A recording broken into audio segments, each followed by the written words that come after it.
Dengan salam Assalamualaikum warahmatullahi wabarakatuh.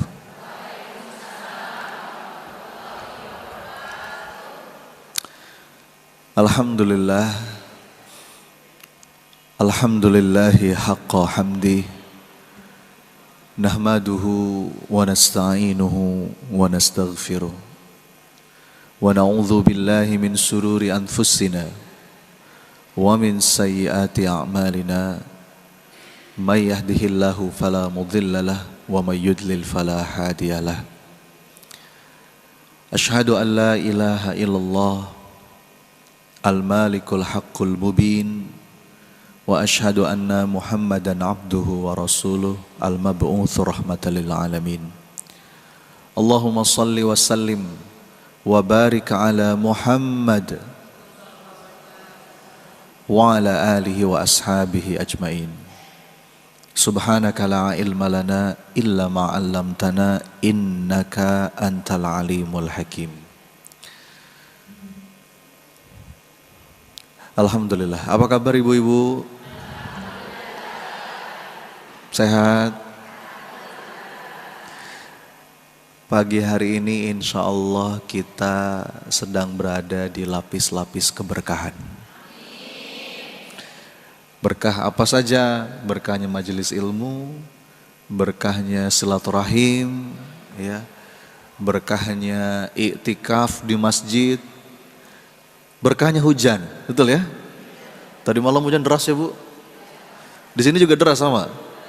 Saya di Bekasi soalnya, di Bekasi hujan deras.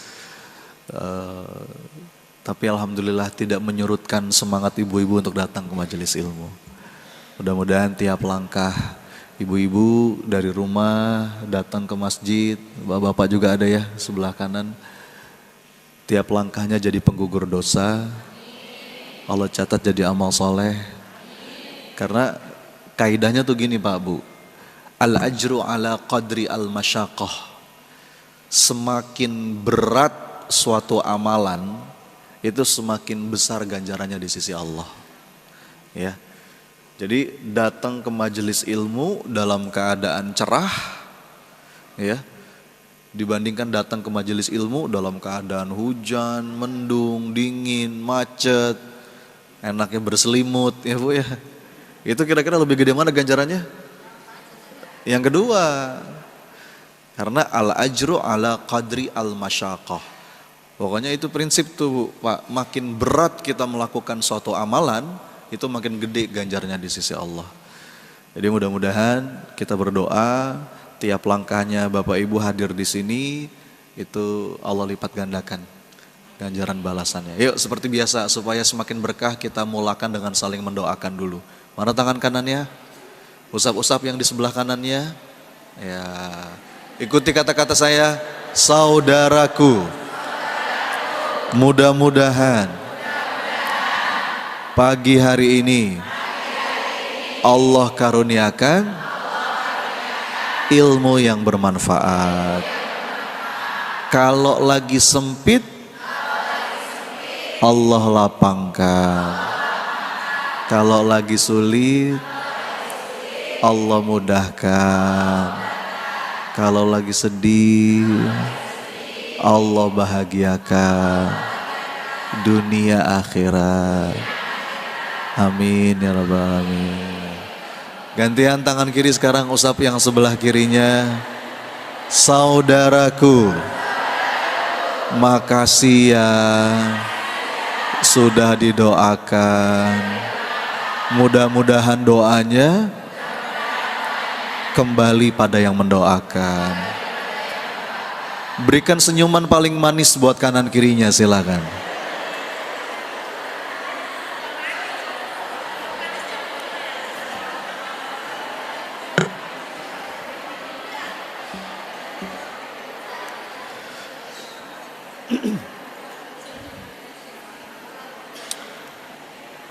Alhamdulillah ibu-ibu,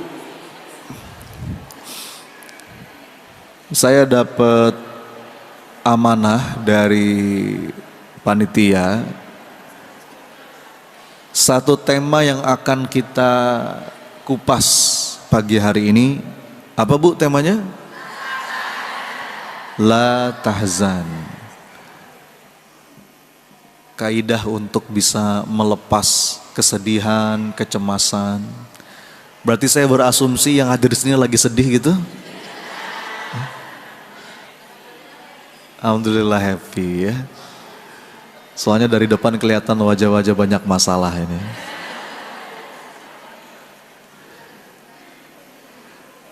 Sebetulnya la tahzan innallaha ma'ana ini salah satu mantra penting dalam hidup yang kita dapat dari Quran surat At-Taubah ayat ke-40. Ya. Itu salah satu ayat yang betul-betul saya jadikan pegangan Bu dalam hidup. Quran surat At-Taubah ayat 40. Ibu-ibu tahu latar belakang cerita, latar belakang kisah dari ayat itu? Latar belakang kisahnya adalah ketika Rasulullah itu atas petunjuk dari Allah memutuskan untuk hijrah dari Makkah menuju Madinah bersama sahabat mulia Sayyidina Abu Bakar As-Siddiq. Tahu kisahnya ya? Dalam perjalanan hijrah itu Bapak Ibu, Rasulullah itu dicari, hendak dibunuh. Bahkan dibuat sayembara oleh para musyrikin Quraisy. Sayembaranya apa? Pokoknya cari Muhammad sampai dapat. Baik dalam keadaan hidup atau mati. Siapa yang bisa menemukan Muhammad, kata mereka, hadiahnya gak tanggung-tanggung Bu. Dalam beberapa riwayat disebutkan 100 ekor unta merah. Unta merah itu Bu, itu bisa dikatakan di zaman Nabi harta yang paling mahal. Mungkin kalau hari ini apa ya, kayak mobil yang paling mahal gitu Bu. Ya, Pajero mah masih murah.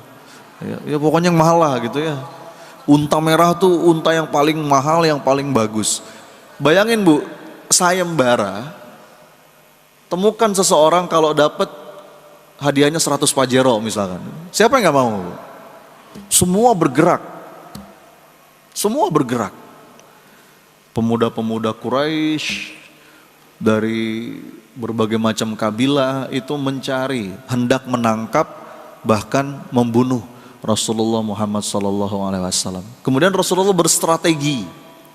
Berangkat dari Mekah ke Madinah itu tidak lewat jalur yang biasa, tapi lewat jalur yang lain. Nah ini penting nih.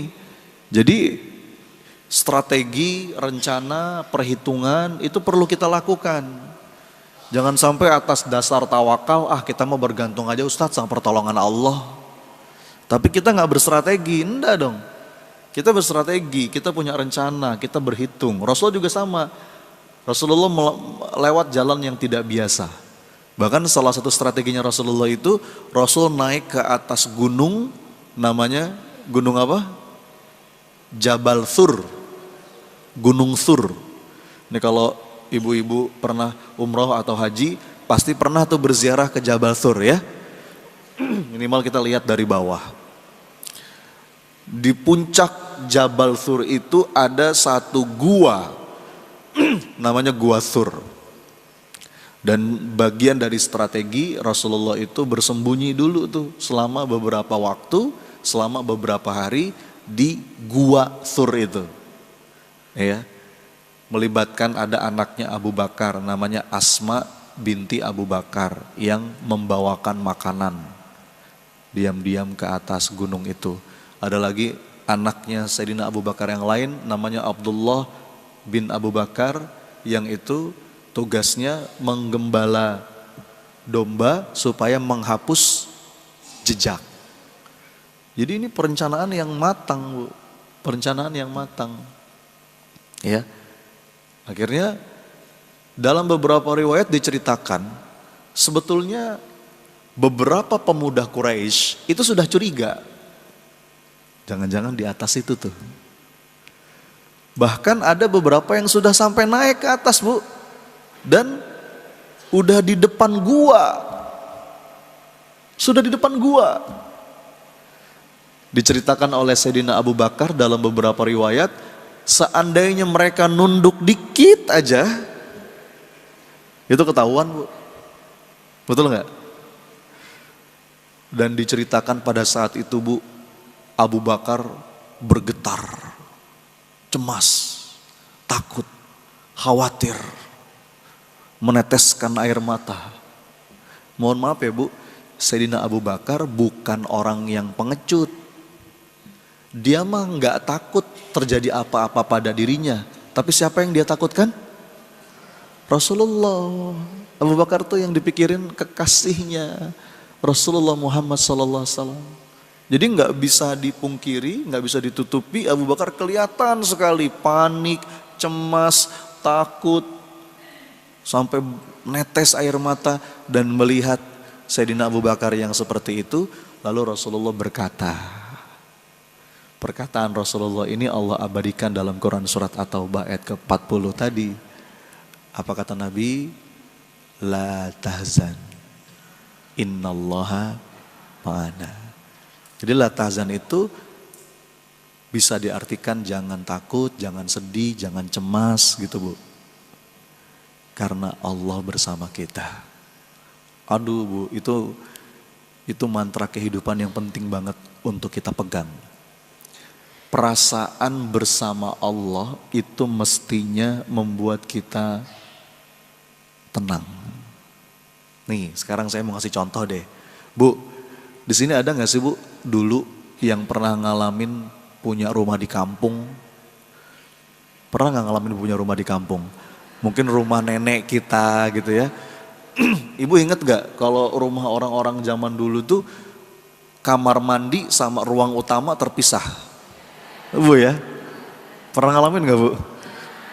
Dulu saya pernah ngalamin tuh Bu, waktu kecil. Ya, biasanya saya waktu itu Bu, namanya anak-anak ya, itu kalau malam-malam kebelet gitu Bu ya, malam-malam mau pipis, mau buang air, itu karena jauh Bu, takut tuh, betul nggak? Belum lagi Bu kalau dari keluar rumah tuh mau ke kamar mandi ngelewatin kebon gitu Bu ya, ada pohon apa tuh Bu? Ya, pohon nangka, pohon pisang, aduh itu imajinasi udah kemana-mana tuh Bu ya. Takutnya ada apa. Nah coba saya mau nanya Bu, sebagai seorang anak kalau misalkan malam-malam mau ke kamar mandi, mau ke belakang, dalam keadaan seperti itu, apa yang saya lakukan? Apa yang saya lakuin? Hah?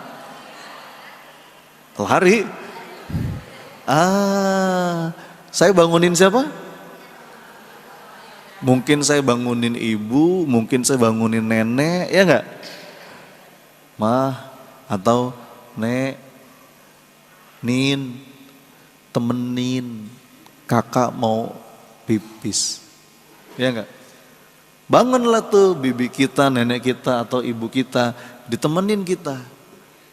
Nah pertanyaan saya, begitu saya ditemenin, gimana rasanya? Tenang, betul nggak Bu? Padahal suasananya ada yang berubah nggak? Nggak ada yang berubah. Gelapnya tetap gelap, ya nggak? Seremnya mungkin tetap serem, pohon-pohonnya masih ada. Tapi begitu saya merasa ditemani, beda nggak Bu rasanya? Beda. Ya. Sama Bu, begitu pula dalam hidup. Saya nggak tahu, kita mungkin punya cerita masing-masing. Ada masanya kita lagi takut, lagi cemas, lagi ada ancaman, lagi ada persoalan, takut. Jadi memang ketakutan dan kesedihan itu saling kait mengait Bu. Makanya la tahzan itu bisa diartikan jangan sedih, jangan takut, jangan cemas, itu saling kait mengait. Orang kalau kecemasannya berlebihan itu berdampak pada kesedihan yang mendalam, betul nggak Bu? Iya. Nah kalau kita dalam keadaan sedih, dalam keadaan takut, dalam keadaan cemas, ya. Kalau kita sadar bahwa Allah bersama kita, itu mestinya menenangkan. Menenangkan. Itu kalau bisa jadi mantra hidup tuh Bu, pasang di handphone, pasang la tahzan, innallaha ma'ana. Supaya kita diingetin terus, Allah tuh bersama kita. Bu, Allah mah gak pernah kemana-mana. Kita yang sering pergi ninggalin Allah. Allah mah selalu ada nungguin kita. Kita bikin dosa, ditungguin sama Allah taubat kita. Jadi itu diantara keindahan. Keindahan makna dari kalimat la tahzan innallaha ma'ana. Dan akhirnya fa'anzalallahu sakinatahu alaih. Ketika kalimat itu diucapkan oleh Nabi, kata Allah apa? Langsung Allah hujamkan sakinah, ketenangan, ya, di hati Sayyidina Abu Bakar dan juga tentu saja Rasulullah Muhammad SAW. Jadi itu kita bahas dulu judulnya. La tahzan innallaha ma'ana, itu kita ambil dari Quran surat At-Taubah ayat 40. Nah, kenapa ini penting? Sekarang saya mau nanya Bu, ada gak sih diantara kita yang gak pernah sedih? Ada gak sih diantara kita yang gak pernah cemas? Gak mungkin. Jangankan kita Bu, Nabi aja pernah ngalamin sedih, betul? Nabi Yakub itu sedih ketika kehilangan anaknya Nabi Yusuf alaihissalam. Rasulullah pernah sedih ketika kehilangan istrinya tercinta, Khadijah binti Khuwailid al-Kubra. Rasulullah itu pernah sedih ketika kehilangan pamannya Abu Thalib dalam keadaan belum beriman. Rasulullah itu sedih ketika berdakwah ke Taif, dilempari batu, berdarah-darah, hancur, ya, kakinya terluka. Sampai para ulama menyebut tahun itu dengan tahun kesedihan atau amul huzni. Siapa di antara kita Bu yang gak pernah sedih? Nabi aja pernah sedih. Nabi juga pernah cemas. Nabi Zakaria cemas sampai umurnya udah tua tapi kok belum juga punya anak. Tapi bagaimana kecemasan itu dibawa ke Allah, kesedihan itu dibawa ke Allah. Sebagaimana kalimat dari Nabi Yakub ketika sedih, qala innama ashku bathi wa huzni ilallah.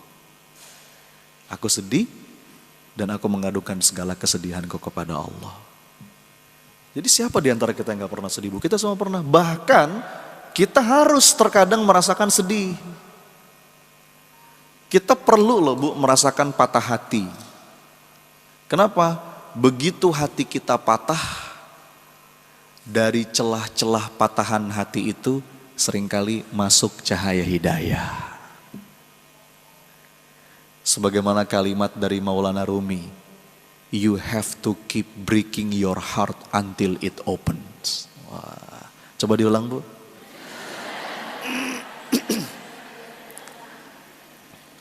Apa artinya? Terkadang kita perlu merasakan hati yang patah supaya dia terbuka. Nih Bu, begitu hati kita patah, macam-macam tuh, patahnya karena kecewa, patahnya karena kesedihan, pokoknya patah hati lah. Begitu hati kita patah, seringkali dari celah-celah patahan hati kita itu masuk cahaya hidayah. Kalau belum patah, belum kebuka tuh. Makanya ada nasihat yang bilang di antara orang yang paling sulit dinasehati itu orang sedang jatuh cinta. Ya nggak Bu? Susah tuh. Yang kedua pendukung capres dan cawapres, ya. Susah dinasihati. Orang kalau sudah jatuh cinta Bu, apalagi udah fanatik banget, wah susah tuh Bu. Nanti ketemu kejeduk, patah hati baru sadar. Ya. Jadi patah hati, kesedihan itu kalau sikapnya tepat, bagus buat psikologis kita. Termasuk Bu, ini punten ya karena banyak ibu-ibu di sini kan, termasuk dalam mendidik anak, mendidik cucu. Itu tuh biarin Bu, anak tuh ngerasain patah hati. Biarin anak ngerasain kecewa. Itu bagus buat mentalnya.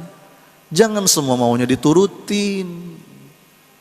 Akhirnya kalau dimanja, semua maunya diturutin, dia nggak pernah ngerasain gagal, dia nggak pernah ngerasain kecewa, dia nggak pernah ngerasain susah. Itu jadi anak lemah itu, ya. Disebut dengan mental fragile. Ibu tahu fragile, Bu? Fragile itu tulisannya fragile. Pernah baca nggak? Pernah. Baca di mana? Nah, ini kan tukang ngirim paket nih. Apa tukang menerima paket? Biasanya ibu-ibu kan jadi sohib tukang paket ya. Dikit-dikit paket. Itu kalau di paket tuh suka ada stiker tuh fragile. Fragile tuh dibacanya fragile. Fragile tuh apa? Mudah pecah. Mudah pecah, gampang rapuh. Nih kayak gelas, nih gelas fragile. Ini gelas nih fragile. Nah banyak mental anak-anak sekarang itu yang fragile. Gampang pecah. Dapat tekanan sedikit, kabur. Dikit-dikit healing, dikit-dikit healing. Bisa jadi itu faktor pengasuhan dari orang tuanya. Dimanja, biarin Bu, dia patah hati. Dia pengen sesuatu nggak kita kasih, dia ngambek, biarin. Dia belajar dari situ. Ya, jangan semua diturutin. Ya, itu masalah kata para psikolog. Kalau kita mungkin generasi sebelumnya nggak sebegitu fragile, gitu, lebih tangguh kalau secara resiliensi. Jadi poin saya apa? Kesedihan, patah hati, kekecewaan itu bagus. Banyak sekali dampak positifnya. Makanya kan sebetulnya Bu, kadang-kadang kita suka salah sih. Kita tuh suka membagi emosi tuh jadi dua. Ada emosi positif, ada emosi negatif. Itu salah, pembagiannya salah. Karena yang namanya emosi, apapun itu, sebetulnya semuanya sinyal positif.